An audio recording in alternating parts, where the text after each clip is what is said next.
இத நான் பல இடங்கள்ல சொல்லுவேன். உண்மையாலுமே கேளக்கியர் சித்தருக்கு சக்தி இருக்கா அப்படின்னு கேட்டா, இதுவே அடையாளம். இத தாண்டி உங்களுக்கு என்ன அடையாளம் வேணும்? ஒரு 4 மாத கால அளவுக்குள்ள ஒரு கோயிலே கட்டி முடிச்சிருக்க முடியும் அப்படின்னா, இதுவே போதும். இத தாண்டி என்னத்த பெருசா அப்படின்னு என்ன பொறுத்த வரைக்கும் இந்த அளவுக்கு பெரிய கோவில் வந்து உருவாகுறதுக்கு ஒரு ஏறக்குறைய ஒரு 500 வருடங்கள் பிடிக்கும். உங்க ஊர்ல இப்போ குலதெய்வம் உங்க குலதெய்வம் இருக்கு அப்படின்னா, இது உங்க அப்பா காலத்துல இருந்து ஒரு சின்ன கல்லு நட்டு வச்சிருப்பாங்க.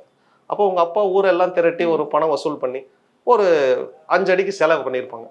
அத நீங்க திருப்பி கான்கிரீட் கட்டடமா உருவாக்கணும் அப்படின்னா, மீண்டும் நீங்க எல்லாம் போய் வெளிநாட்டுல வேலை செஞ்சு பெரிய ஃபண்ட் திரட்டி, அதன் பிறகு தான் இது எல்லாத்தையும் உருவாக்கியிருக்கணும். இது நடக்கிறதுக்கு ஏறக்குறைய ஒரு 150 வருடங்கள் 3 தலைமுறை கடந்து வந்திருப்பீங்க. ஒரு சிலைய முதல் நாள் பிரதிஷ்டை பண்ணும்போதே, அவர் இவ்வளோ சக்தி ரூபத்துல வராரு. லட்சக்கணக்கான பக்தர்கள் அவரை தேடி வராங்கன்னா, அவர் பேக் எண்ட்ல அவர் எவ்வளவு வேலை செஞ்சிருப்பார். இதுக்கெல்லாம் எடுத்துக்கிறதுக்கு வெறும் ஒரே ஒரு 1 இயர் அப்படின்னா, அந்த ஒவ்வொரு நாளும் ஒவ்வொரு மணி துளியும் அவர் எவ்வளவு நுணுக்கமா செதுக்கி இருப்பாருன்னு பாருங்க. அஜித் சொல்ற மாதிரி ஒவ்வொரு செகண்டுமே நாங்களா செதுக்குனது.